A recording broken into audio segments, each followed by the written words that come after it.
Un saludo para todos. Es un gusto para mí estar con ustedes nuevamente en estas entrevistas en profundidad que forman parte de la campaña IPN Conexión Saludable, que a su vez se enmarcan en la estrategia de implementación de la norma 35 en el Instituto Politécnico Nacional.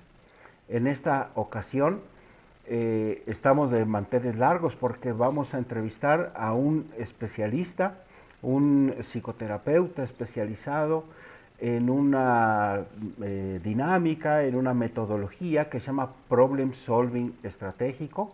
Me refiero al psicoterapeuta José Eduardo Monterrubio Narváez. Bienvenido, José Eduardo. Muchas gracias. Gracias, Pablo. Es un honor estar aquí en este lugar. Muchas gracias. Gracias. Pues como decía, él es psicoterapeuta y experto en el problem solving estratégico con máster de alta formación en terapia breve estratégica por el Strategic Therapy Center de Arezzo, Italia. Él desarrolla una amplia actividad clínica, pero no solo, también en otros sectores. Y vamos a tratar con él el tema de cómo percibimos, cómo se forman nuestras creencias y por qué a veces nuestras creencias se vuelven disfuncionales. Y tal vez por ahí nos dé alguna pequeña pista de solución a esta problemática. Claro que sí. Eh, Muchas gracias, José Eduardo. Eh, Comenzaría por preguntar mm, de un fenómeno que me parece curioso. ¿Cómo Ujú. ante un mismo hecho, ante una misma realidad, puede haber personas que la perciban de manera tan distinta? ¿Por qué pasa eso? Claro, es un fenómeno muy interesante, ¿no? Como ante la misma situación uno ve el vaso medio lleno, uno ve el vaso medio vacío, este tipo de clichés de frases, ¿no? Como ante un mismo estímulo cada uno decide o mira algo distinto.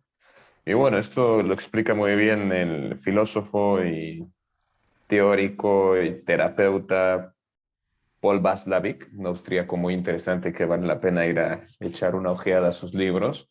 Y él habla de que hay dos niveles de realidad, Pablo. Está la realidad de primer orden y la realidad de segundo orden. Y esto luego es un poco confuso, pero pongan atención porque van a ver que al final terminan entendiendo, ¿no? La realidad de primer orden es la realidad tal cual es. La mesa, el cristal, la gravedad, la pared, la persona que está frente a mí. Y esa realidad está ahí y nosotros accedemos a ella de una forma un poco limitada. ¿Por qué? Porque al mirar esa realidad, nosotros interpretamos esa realidad desde nuestras experiencias, desde nuestros sentidos, desde nuestras creencias, desde lo que hemos vivido, de lo que pensamos que puede pasar y de un montón de combinaciones de cosas que pasan en nuestra cabeza. Y entonces interpretamos esa realidad de primer orden para construir algo que nosotros llamamos realidad de segundo orden, lo que Paul Václavic menciona como realidad de segundo orden. La realidad de segundo orden es la interpretación de la realidad de primer orden. Y cada uno va a interpretar las cosas pues desde la forma en las que mira la realidad, ¿no? Algunos otros teóricos lo dicen paradigmas o los lentes con los que miramos, el crisol con el que miramos la realidad. Y lo interesante es que esta realidad de segundo orden, Paul Václavic la llama realidad, que me encanta, porque no es algo de lo que podemos escapar. O sea, nunca vamos a ver la realidad tal cual es, la persona tal cual es, las leyes de la física todas tal cual son, la verdad absoluta, nunca la vamos a encontrar y siempre vamos a tener una aproximación a esa realidad desde nuestra interpretación. Y esta interpretación que nosotros asumimos como una interpretación, la gente no se está preguntando, ay, ¿será que estoy interpretando mal la realidad? ¿Hay otra forma de interpretarlo? ¿Hay otra forma de verlo? Nosotros vamos asumiendo que esta interpretación es la realidad. Y entonces, ¿en qué vivimos nosotros? No en la realidad real, sino en la realidad de la interpretación de eso. O sea que nuestra realidad es la interpretación de la realidad y esa realidad es la que conocemos, en la que vivimos, en la que nos movemos, con la que convivimos con los demás, con la que convivimos conmigo mismo, con la que convivo con el mundo. Y esta realidad de segundo orden es la realidad en la que nosotros interpretamos, vemos la realidad y vivimos. Por lo tanto, ante una misma realidad de primer orden, cada uno tendrá una interpretación de segundo orden. Y esto no es caer en el reduccionismo, decir todo es relativo, ¿no? Porque hay cosas que sí están ahí. O sea, yo no puedo atravesar una pared, yo no puedo volar, yo no puedo. Pero hay muchas cosas en donde yo puedo interpretar desde otra forma y las vivo como reales. Y esto es una cosa que es muy interesante porque es una buena noticia. ¿Cuál es la buena noticia? Que yo no tengo que modificar realmente la realidad tal cual es, sino que con que modifico la realidad, la interpretación de cómo mirar la realidad, entonces modifico mi propia realidad, Pablo. De tal forma que la realidad, mi realidad personal y la realidad de los demás es modificable. Porque la realidad de primer orden es muy difícil de modificar, de cambiar, y a veces estamos ahí queriendo cambiar el gobierno, queriendo cambiar la religión, queriendo cambiar, empujando la pared de mi habitación para que se haga más grande, y gastamos mucha energía en cambiar la realidad de primer orden, pero cuando cambiamos nuestra realidad de segundo orden o la interpretación de esta, cambiamos nuestra realidad interna, y entonces podemos vivir de mejor manera o a veces de peor manera, ¿no? Si hemos ahora interpretado de otras formas. Y esto es lo que hace que cada uno viva un fenómeno o una situación en su vida distinto al otro. Hay Eh, tantas realidades como personas en el mundo. Recuerdo esta frase que dice que la realidad mm, es como la percibo, Sí, se convierte en mi realidad. Por eso así es. decimos tu realidad y por eso también usamos frases como tu verdad. Sí, El que una persona asuma algo como verdadero, pues digamos que es muy fuerte en términos de su propia vivencia, de la manera como se relaciona. Mm, Es por esto, por este fenómeno de la percepción que la gente, al considerar algo como verdad, ya no se lo cuestiona, no se cuestiona si está bien o mal. claro. Y es que además, imagínate que vayamos por el mundo cuestionándonos nuestra realidad, ¿no? Nos volveríamos locos, Pablo. Sería un trabajo muy cansado el estar diciendo, oye, ¿y será que esta persona es buena? ¿Y será que esta persona es mala? ¿Y será que tendría que realmente, o sea, terminaríamos siendo totalmente infuncionales? Entonces, a veces tenemos que asumir ciertos autoengaños, ¿no? Después el profesor Nardone, que es el alumno de Paul Václavic, utiliza mucho más el término de autoengaño, ¿no? O sea, al final podría ser que haya un autoengaño, pero necesitamos vivir con eso. Porque si estamos cuestionándonos, ay, está interpretando bien, interpretando mal, casi como seríamos unos buenos filósofos, pero nuestra vida podría carecer de mucho sentido. Entonces, sí, una vez que hemos asumido una realidad, es muy difícil cuestionarla, ¿no? La hemos asumido y ya está. O sea, esta persona es sangrona, se acabó. El mundo el mundo es malo y se acabó. Y esto nos lleva a la construcción de las creencias, ¿no? Lo que has dicho. La creencia es como un molde en donde yo encajo a la realidad. Es como un mapa con el que miro la realidad. Y hay veces que las creencias están bien profundas y ni me he dado cuenta que yo creo esas cosas. ¿M? Pero las creencias son interpretaciones de la realidad, no necesariamente van a la par y significa que esas son la realidad. Hay, claro que hay mejores creencias que otras, hay autoengaños mucho más saludables que otros, pero al final es imposible estar 100% en la realidad. Por qué son importantes las creencias? Hmm. Las creencias nos dan estructura. Nos, insisto, si estuviéramos todo el tiempo diciendo, y realmente yo creo en el amor, y realmente el amor es como yo lo creo, y mi pareja, y mi esposa, y mis hijos, y mi madre, y mi profesor, o sea, nos volveríamos locos, ¿no? Entonces, la creencia es algo que está ahí, es la base de la construcción cognitiva, ¿no? Al final, algunos me van a odiar, ¿no? Pero es que hasta en la ciencia hay creencias. Hay cosas que se creen por acto de fe, ¿no? El átomo, pues ¿quién ha visto un átomo? A lo mejor hay un montón de investigaciones que nos hacen creer que el átomo existe y pero de pronto vemos que el átomo no era indivisible, sino que sí se podía dividir y empiezan a descubrir un montón de cosas. O sea, hasta la misma ciencia se basa en creencias. Y si la ciencia, que es tan intenta este rigor, tiene creencias, pues más uno mismo, ¿no? Uno mismo, nosotros nos basamos en nuestra realidad en cosas que creemos que son así. Y es que si no tuviéramos creencias, no podríamos entender y comprender cómo es que funciona el mundo.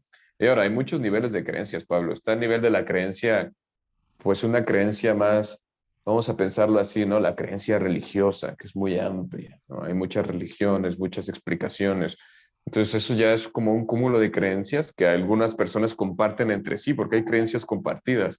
hay creencias sociales, ¿no? Los mexicanos tenemos nuestras propias creencias sobre ciertos extranjeros, sobre ciertas cosas. Nosotros creemos que comer con chile es muy agradable, ¿no? Pero pregúntaselo a un español o pregúntaselo a un argentino que dice, qué cosa más horrible comer algo que te irrite la boca.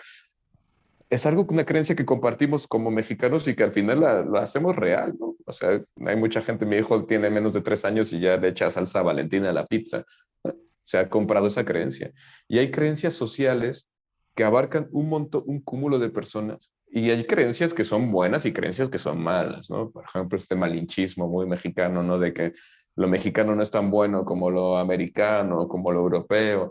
Bueno, pues eso son muchas veces creencias. A veces es verdad y a veces hay cosas mexicanas que son muy buenas.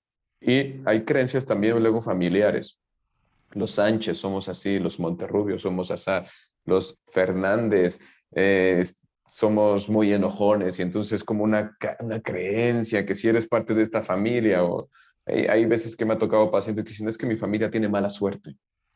Y entonces me dicen, no, es que mi familia está destinada a la mala suerte. Y entonces ahí te cuentan la historia del abuelo, del padre, del hijo, de no sé quién. Y entonces es una familia con mala suerte, ¿no? Ya con esa señal, pero es una creencia familiar. Y luego están nuestras creencias individuales, ¿no? Que yo crecí con mi hermano, tuvimos la misma educación, pero él y yo tenemos un montón de creencias que son bien distintas. Y en unas cosas pensamos igual y otras cosas son distintas. ¿Cómo se crearon esas creencias? La suma de todo, estas creencias sociales, religiosas, familiares, comunitarias y mis propias experiencias. Y estas creencias son las que me hacen entender el mundo. Ahora, no están escritas como antes se creía, ¿no? No están escritas en piedra. Las creencias se pueden modificar. Y eso también es una buena noticia. Mm, eh, entiendo lo que dices de que una creencia te da estructura, Ujú. digamos, le permite a la persona tener un campo más o menos manejable para dirigir su vida. Sin embargo, también podemos notar que hay creencias que a veces descontrolan la vida. Esa Claro. estructura la pierden. ¿Cómo podemos distinguir si las creencias, no sé si usar la palabra son buenas o malas, o Ujú. debería usar la palabra funcionales o disfuncionales? ¿Cómo podemos saberlo? Mira, eso es una buena idea, ¿no? Hay mejores creencias que otras. Vamos a cambiar la palabra de creencias para no ofender y no confundirnos con creencias religiosas o creencias. O sea, hay mejores autoengaños, pa. ¿Mm? Hay engaños más funcionales que otros. Y no dejan de serlo, pero hay mejores. Lo que tenemos que hacer es que, o lo que tenemos que saber es que mientras más rígido es mi autoengaño, más propenso al fracaso soy o más propenso a la frustración. La rigidez nos hace ser frágiles. Entonces, si yo tengo una creencia súper rígida, esa rigidez muy probablemente me va a hacer toparme con pared. ¿Por qué? Porque, insisto, es solo la interpretación de la realidad, pero luego la realidad me va a dar un montón de ideas de por qué mi creencia funciona o no funciona. ¿No? Albert Einstein decía, una vez que se ha construido una teoría sobre la realidad, pobre de la realidad, porque la realidad va a ser mirada a través de la teoría, ¿no? Y esto es muchas veces lo que pasa en los modelos de psicología, ¿no? La psicología clásica, que este modelo de terapia breve estratégica ha roto con lo clásico de la psicología, ha construido un paradigma, una creencia sobre el hombre, ¿no? Entonces dicen, no, pues si en la infancia la pasaste así, ya está, ya tu vida adulta, fracaso total o éxito. Y entonces, bueno, a través de esas creencias es que muchas veces vemos la realidad, ¿no? Entonces, mientras más rígida sea una creencia, más posibilidades tengo de generar una psicopatología o de generar una creencia que no sea funcional. Entonces, si yo digo, todos los hombres son malos y soy muy rígido en eso, y mientras más rígido sea, son malos, son malos, son malos, son malos, más me voy a alejar de la realidad y más voy a sufrir esa creencia, ¿no? O al revés, todos los hombres son buenos y mientras más rígida sea mi creencia es que son buenos, pues un día me van a ver la cara, un día me van a traicionar, y pero si yo sigo una rigidez, no es que son buenos, son buenos, son buenos, cada vez va a ser más disfuncional mi creencia. Entonces, los autoengaños o las creencias o la forma de interpretar la realidad, mientras más rígido es la forma en la que yo la miro, más posibilidades tengo de tener problemas. Eh, Entonces, eso es lo que Adelante. construiría una psicopatología, una rigidez en la percepción. Me sorprende mucho este tema de la rigidez y entonces me viene esta pregunta. Eh, mm, la solución pareciera que es un pensamiento adaptable, flexible, moldeable, pero también a veces eso suele considerarse como debilidad, como falto Claro. de personalidad. ¿En qué consiste esta, mm, digamos, lo contrario de la rigidez? Ujú. ¿Hasta qué punto o cómo se hace para tener esa maleabilidad, pero que sea adecuada? Y aquí, bueno, tú has tocado un punto muy interesante, porque acuérdate que lo que yo he dicho es que la rigidez es el problema, o muchas veces el exceso de rigidez, porque puede haber una rigidez hacia un extremo o hacia el otro. La rigidez del siempre ser flexible. ¿Mm? Y eso sería también una rigidez, aunque suene un poco extraño. O sea, hay veces que dices, no seas tan abierto de la mente, porque a veces ser tan abierto de la mente hace que se te caiga el cerebro, ¿no? Bueno, o sea, suena un poco extraño, pero es que también puede haber una rigidez de, entonces me adapto a todo, me adapto a todo, me adapto a todo, me adapto a todo, y eso también es una rigidez, como el que dice, no me adapto a nada y me mantengo firme. Entonces, tanto un extremo como el otro de la rigidez son los que podríamos decir son problemáticos. Entonces, en el tema de la rigidez, pues vamos a pensar en una palmera, Pablo, ¿no? Una palmera, no sé si has ido a la playa, seguramente sí, ¿no? O al menos la has visto en la tele. Está la palmera ahí y viene el huracán. Y el huracán, ¿qué hace con la palmera? La dobla y la palmera se hace así. Y la ves ahí, tú ves ahí los reporteros, ¿no? Se está llevando todo y la palmera se queda ahí, pero ahí se queda. El huracán se puede llevar un anuncio publicitario, un poste de concreto, una casa, un árbol muy fuerte, muy grueso, pero no se lleva la palmera. Es muy raro que una palmera se caiga. Tú vas a la playa y ves palmeras que tienen 20, 30, 40 años ahí. Y el clima de playa es muy duro. ¿Qué es lo que hace la palmera? Estar ahí, que es capaz de ser flexible cuando lo necesita. Ante el huracán, ante la fuerza, se dobla y se dobla para no hacerle resistencia al viento. Pero una vez que se acaba el viento, la palmera no se queda así. Se levanta y está de pie. Y es un árbol muy fuerte, es de los árboles más fuertes. Si yo me fuera en un auto, no quisiera irme a estrellar con una palmera, Pablo, porque son fuertes, son muy fuertes. Entonces, esta rigidez y flexibilidad de mezcladas te hacen ser mucho más fuerte. Entonces, bueno, una percepción mucho más fuerte sería esta que es capaz de ser flexible en los momentos en donde se necesita y capaz de encontrar solidez en los momentos en donde se necesita. ¿Cómo puedo saber en qué momento debo ser flexible y en qué momento debo permanecer firme? Claro. Bueno, esto es una pregunta muy general, pero vamos a contestarla de alguna forma un poco más particular. Cuando yo he intentado de resolver un problema y no se resuelve, es muy probable que he estado siendo rígido, ¿no? Entonces hay que ver qué cosas no he resuelto en mi vida. Pues siempre fallo en esto, o me falla en esto, por más que intento, y entonces, porque a veces, y eso es lo que es un gran aporte de la terapia breve estratégica, a veces la rigidez está en la forma de resolver los problemas. Entonces, por ejemplo, pues yo controlo, soy bien controlador, entonces yo controlo, quiero controlar, y entonces mientras más controlo, a lo mejor en un principio me funcionó, al segundo caso me funciona, al tercer caso, pero es que las situaciones siempre son distintas. Y si yo soy rígido en mi forma de resolver, muy probablemente eso me va después a ser incapaz de resolver otros problemas que quiero resolver con control y a lo mejor lo que tengo que hacer es escapar. ¿Mm? Y entonces en esta rigidez de la forma de resolver es que se empieza a generar una psicopatología. Hay un término fantástico que se conoce como solución intentada disfuncional, que es esto que yo he intentado hacer para resolver mis problemas, que muchas veces casi siempre es lo mismo, que hace que luego sea el problema. Es como la araña que buscando protección se mete en la cerradura de la puerta y ahí encuentra la muerte, ¿no?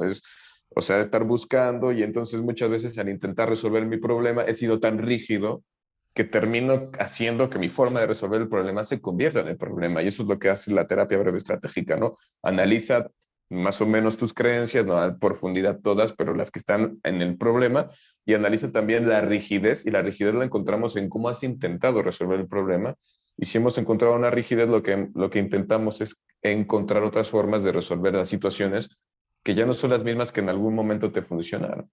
A lo mejor cuando tenías 5 años te convenía no hablar en público y podías evitarlo y eso fue una gran idea, pero quizá a tus 35 años ya no puedes hacer eso y tú quieres seguir evitando y esto mismo hace que se haga una patología mucho más rígida. Entonces, en el tema de las creencias, mientras más rígido sea, más problemas puedo tener.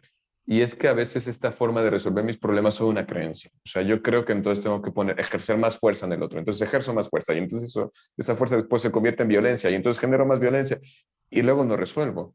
O al contrario, entonces lo que tengo que hacer es dejarme pisotear más y me dejo pisotear más y soy rígido. Es que no me dejé pisotear lo suficiente y a veces es la rigidez en la creencia de cómo puedo resolver el problema lo que hace que se convierta en algo ya después para algo, un trastorno o alguna patología. Ujú. ¿Mm? Pero es la rigidez, el enemigo, sin teniendo mucho cuidado de no pasar a la otra rigidez de evitar cualquier rigidez. Es un poco extraño, ¿no? O sea, decían los filósofos griegos que la virtud está en el centro, Ujú. como una palmera. Creo que la palmera es un ejemplo fantástico para entender a qué nos referimos con no ser rígidos.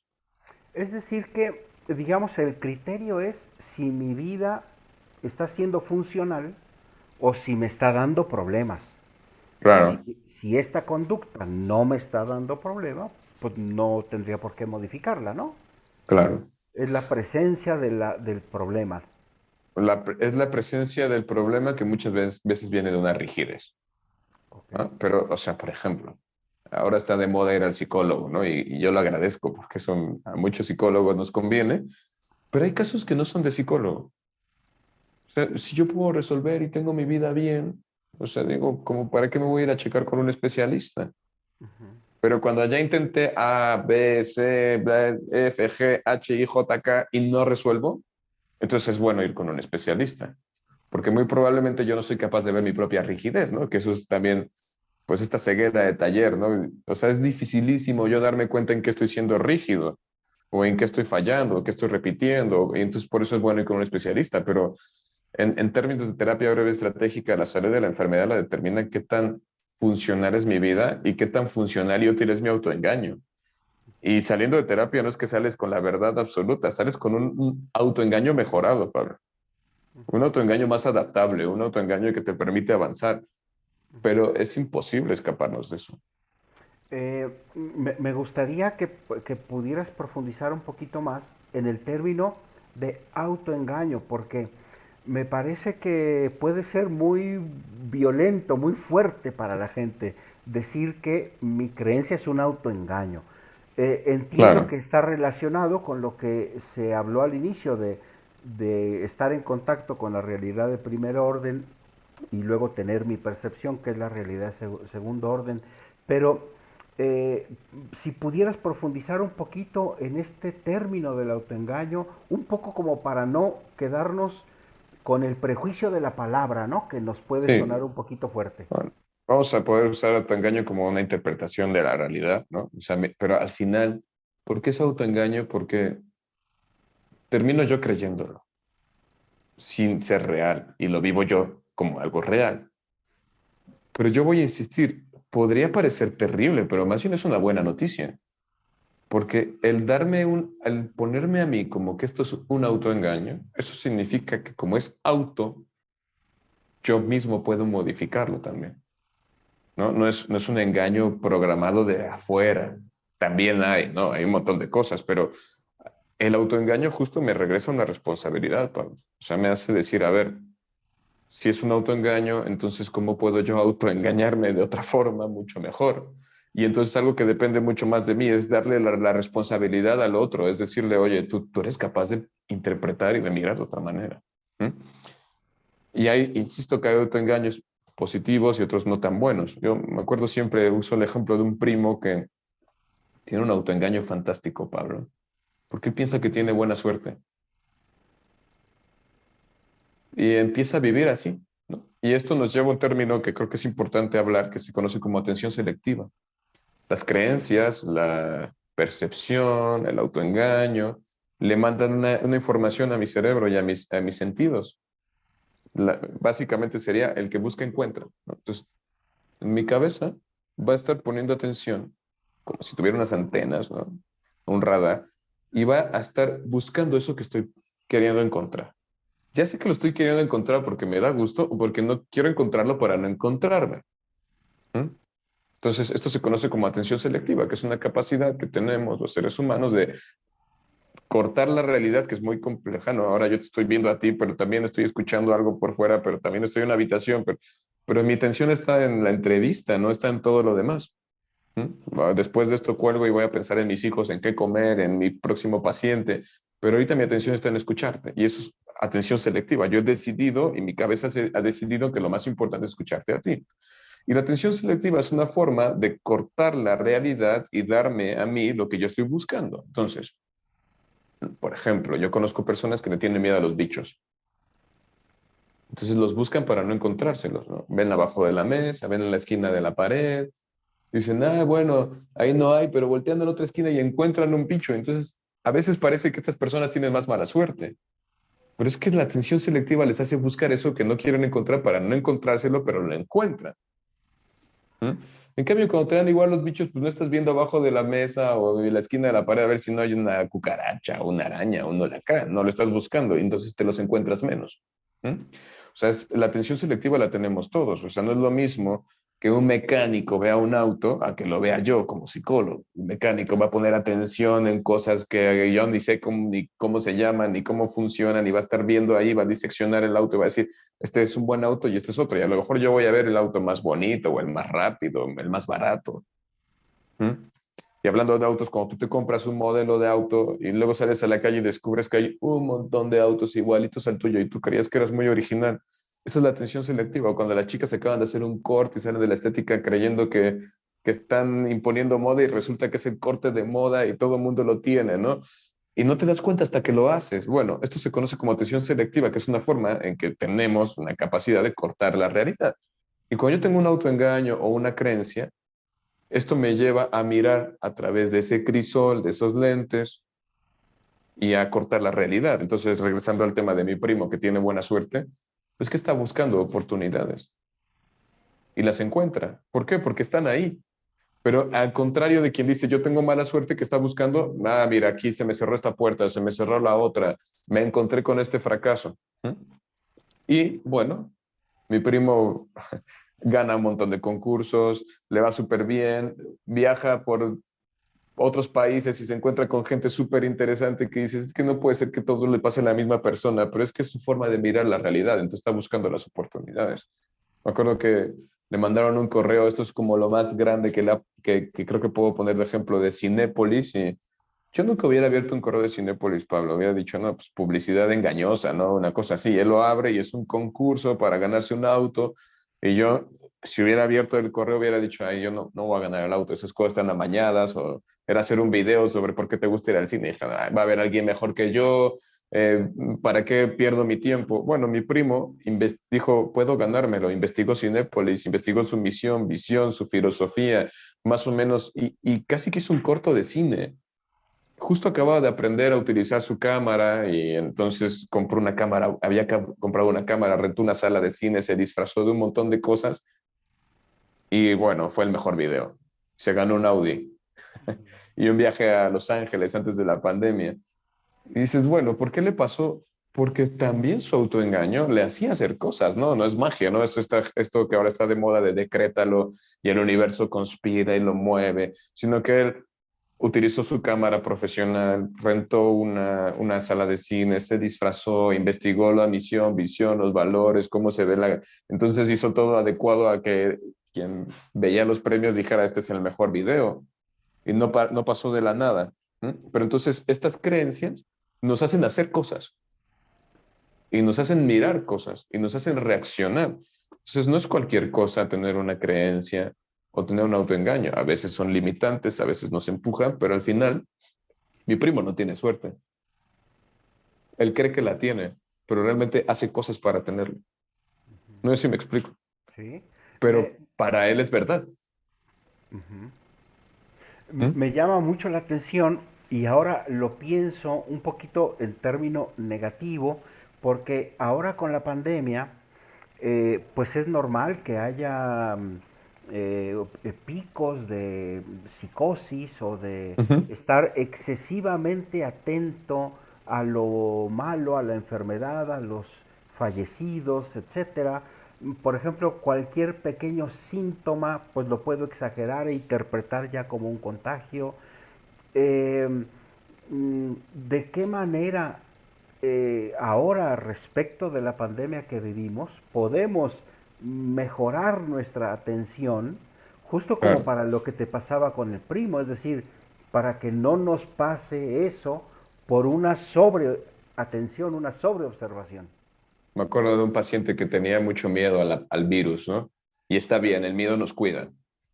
Pero él entonces iba por la calle y decía, esa persona con obesidad se va a morir de COVID. Ese anciano se va a morir de COVID. Ese tal se va a morir de COVID. Y luego veía, y entonces estaba toda su atención en todas las posibles personas que se pueden morir. Y yo le digo, oye, ¿te diste cuenta que hay más gente caminando en la calle que muerta? O sea, al final, ese gordo no se ha muerto, y ese anciano no se ha muerto, y ese niño no tiene. Entonces, cambió, dijo, bueno, ahora voy a cambiar mi atención y voy a mirar hacia la salud, ¿no? Digo, bueno, ¿por qué no buscas ahora la salud? Y eso hizo un cambio muy grande en su percepción, porque él estaba viendo quién se iba a morir, cuánto se había muerto, y entonces estaba reduciéndose, y entonces te empiezan a salir los datos y empiezas a ver y te empiezas a sentir que esto es algo terrible. Y no voy a menospreciar la pandemia, ha sido terrible, mucha familia ha perdido mucha gente. ¿M? Pero también estamos viviendo una época de sobreinformación, en donde parece que nos está pasando todo a todos, ¿no? O sea, abres el periódico y el incendio aquí, que está lejísimos en otro país, y ya lo ves y lo vives en vivo, y luego ves el muerto, y luego ves el accidente, y luego ves. Entonces, yo sí, ¿qué se recomienda? Y esto lo recomendaba desde Terapia Breve Estratégica México y nivel también internacional, sí darnos unos periodos de información, pero controlados. 30 minutos de noticias, buenas fuentes, y el resto del día pensar en otras cosas, buscar otras cosas, hablar de otras cosas, utilizar otros términos, otras situaciones, porque sí hay una pandemia, sí hay una situación difícil, pero eso no es toda la vida. Entonces, claro, si es un monotema y entonces estamos hablando, ay, y el vecino se enfermó y no sé qué, y la OMS, y que si los cubrebocas y que si la vacuna, pues termina haciéndose un tema que más a tener una atención selectiva solo en ese tema. Ok, ok. ¿Mm? Todo esto me lleva ya casi para finalizar un par de preguntitas. La primera es, mm, ¿cuáles, según tú, serían las mejores prácticas para tener una salud mental, una salud emocional? Claro. Bueno, eso me llevaría a ir un pasito más atrás, ¿no? O sea, ya hablamos de las creencias, de los autoengaños, de la interpretación. ¿Cómo se rompen, Pablo? ¿Cómo le hacemos? A ver, ya vi que hay una creencia que no me gusta. Pues lo que yo necesito son experiencias nuevas. Porque a diferencia de cómo se creía anteriormente, o sea, si yo a alguien, o sea, ¿qué se creía? A los jóvenes les digo, no manejen alcoholizados, y entonces yo entro lógicamente y entonces el joven dice, ah, ya no voy a manejar alcoholizado porque se puede morir alguien, ¿no? Me acuerdo que llevaban a mi escuela a alguien que había sufrido un accidente alcoholizado y nos hablaba y nos contaba el testimonio y medio te daba remordimiento 3 días, pero luego todos mis amigos manejaban alcoholizados. Pero el que se estrella un día alcoholizado y no le pasa nada, ese a lo mejor va a dejar de tomar y manejar. Entonces hay experiencias que nos cambian. Esas experiencias se llaman experiencias emocionales correctivas. Son una experiencia que tiene una carga emotiva muy fuerte, y todos hemos tenido una o varias en donde decimos, a partir de ese momento ya no soy igual, para bien o para mal.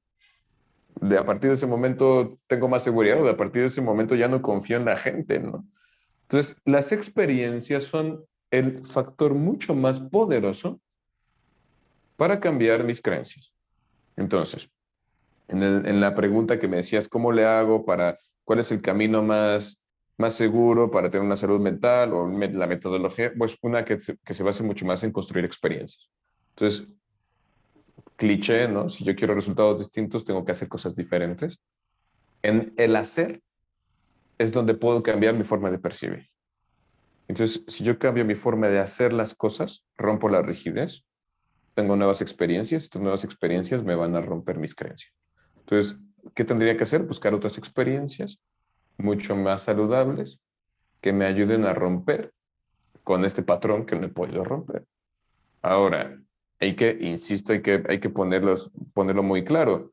Si yo ya intenté, ya busqué experiencias nuevas, ya hice y no pude, hay que ir con un especialista. Eso es lo más seguro, ¿no? Un especialista que haga una buena terapia, que tenga una buena reputación, que me recomiende a alguien, que sepa que funcione. Y entonces, ese especialista me va a ayudar a resolver mucho más rápido. A veces la rigidez es justo el no quiero ir a un especialista, yo tengo que hacerlo, yo puedo, y esa es la creencia, ¿no?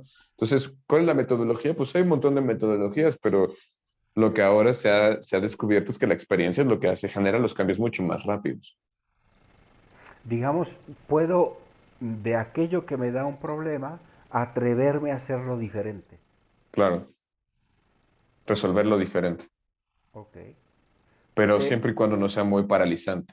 O sea, si ya está muy paralizante, si ya me está afectando demasiado, es mejor más que hacerle al invento, mejor ir con un especialista. ¿Por qué?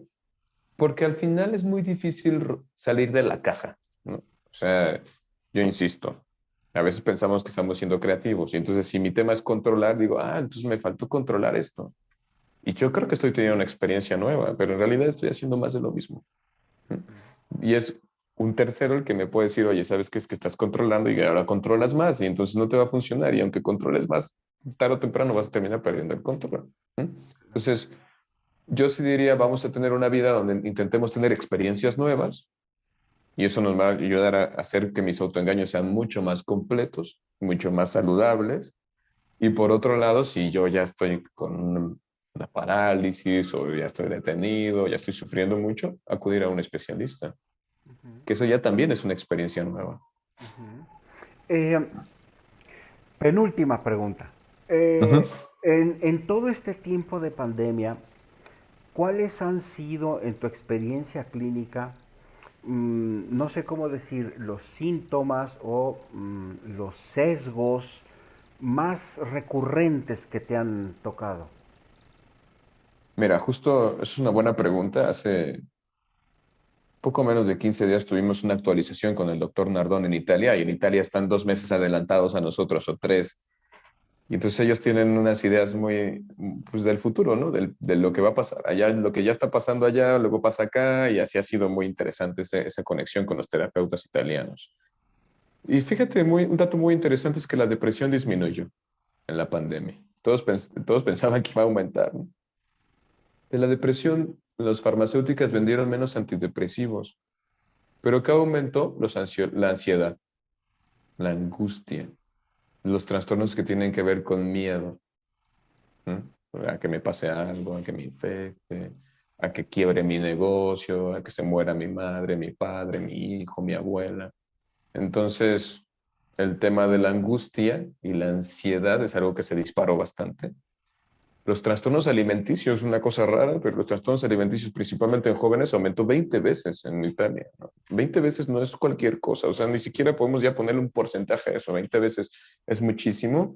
Y algo que también aumentó mucho con el encierro fue la violencia, ¿no? La violencia dentro de las casas, de estar acostumbrados a salir, ¿no? Y si de por sí ya antes había violencia, ahora estar encerrado todo el tiempo con mi pareja, o todo el tiempo con mis padres, o todo el tiempo con mi hijo, o todo el tiempo, eso aumentó un 80% de los casos de violencia intrafamiliar. Entonces, violencia es algo que hemos estado trabajando bastante.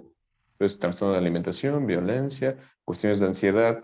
Los que tenían trastornos obsesivos, compulsivos con la limpieza se sintieron como pez en el agua, ¿no? Ahora sí ya eran los héroes, eran los que se lavaban bien, eran los que ponían el orden, eran los que decían, no, mira, sigue el protocolo, era al que le hablaban al amigo, ¿no? El amigo obsesivo, oye, ¿y cómo le hago? No, mira, haz esto, el otro. Entonces ellos se sintieron como pez en el agua,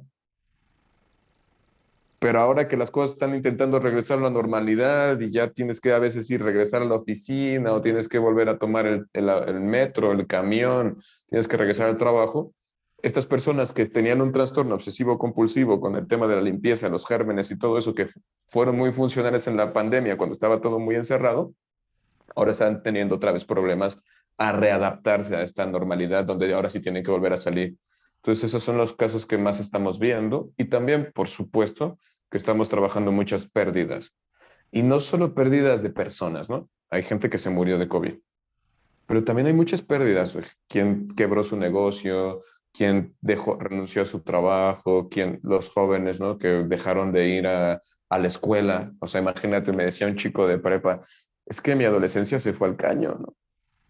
¿Y cómo le dices que no? Porque sus charlas fueron por Zoom, sus amigos eran por WhatsApp, no pudo ver amigos, no se pudo escapar a la fiesta porque no habían fiestas, que es un momento muy social, ¿no? Yo al menos me encerré con mi esposa, mis hijos, ya no tenía que ir a ligar, conquistar a alguien, ya estaba toda mi vida hecha, ¿no? Pero los adolescentes tuvieron muchos duelos y aunque no hayan perdido un familiar, perdieron esta posibilidad de salir a una reunión, de echar el chisme en el recreo, en el pasillo, de molestar, de enamorarme, coquetear con una chica. Estas cosas fueron pérdidas. También estamos trabajando muchos duelos, muchas pérdidas, no solo de personas, sino materiales, de situaciones, de experiencias. Y eso es algo que también se ha visto mucho en el trabajo clínico. Eh, ya para cerrar, tal vez un poquito más en otro sentido de lo que hemos estado hablando, pero desde esta experiencia de la terapia breve, ¿qué es la salud mental? Ok. Realmente la terapia breve no tiene un estándar de qué es salud mental, ¿no? De hecho, la terapia breve estratégica oficialmente ha rechazado ya el DSM-5 porque ahí es muy estandarizado, salud, enfermedad y casi todas eso ya es otro tema, ¿no? Pero casi todo está pagado por las farmacéuticas. Pero entonces, desde terapia breve estratégica, la salud mental es, ¿funcionas? Salud mental. ¿No funcionas? Entonces hay algo que no está siendo saludable, ¿no? O sea, igual es un poco simplón, pero pues es que hay personas que me dicen, oye, es que fíjate que me despierto a la 1 de la tarde y pues quiero cambiar eso. Y digo, bueno, a ver, pero eres productivo, generas ingresos, estás bien con tu familia. Sí, no hay patología, ¿sabes? No hay problema. Oye, es que soy muy controlador, pero pues tienes problemas con los demás, ¿no? O sea, no necesariamente el control. O sea, si yo voy a ir a un cirujano, un neurocirujano, yo quiero ir con un neurocirujano más controlador, ¿sabes? Que tenga todo ahí estandarizado y controlado. Entonces, ¿cuándo es cuando ya empiezo a tener una patología o cuando ya me hice tan rígido que ya no estoy funcionando? Okay. ¿Mm? El ideal es funcionar. Pues, bueno, suena muy pragmático, ¿verdad? Ujú, Pero funcionar en lo que para mí es importante funcionar. ujú. O sea, en mis relaciones personales, en mi relación conmigo mismo, en mi relación con el mundo, con la realidad. Si mi vida va relativamente bien, eso no significa sin problemas, pero si puedo resolver, si puedo avanzar, si puedo seguir, estoy sano. José Eduardo, pues muchísimas gracias por tu tiempo, por compartir tu experiencia con toda la comunidad politécnica. Se acerca el fin de año, mis mejores deseos y Gracias, saludos. Pablo. Ojalá que podamos contar contigo nuevamente para alguna otra experiencia. Y a mí, bueno, me emociona mucho saber que una institución tan grande se está preocupando por la salud mental de su gente. Qué bueno que están aplicando bien esta idea de la norma y que la pandemia no lo está deteniendo. La salud mental es un recurso muy importante que ahora estamos empezando a poner como en el centro de muchas cosas y a mí me alegra que muchas personas ahora, mira, los terapeutas tenemos mucho más trabajo que antes, Pablo. Y eso podríamos decir que mal, la gente está pasándola muy mal, pues sí, pero también más gente se está acercando a ser ayudada. Y eso, pues, si empezamos a trabajar a la salud mental, va a generar un cambio bastante profundo en la sociedad y eso me da mucho gusto poder colaborar con ustedes en este proyecto. Pues muy agradecidos nosotros también. Muchísimas gracias a ustedes que nos están observando y pues invitarlos a seguir todos los materiales de la campaña que son abundantes. Se pueden suscribir a este canal para recibir más información. Muchísimas gracias, José Eduardo. Muchas gracias a ustedes.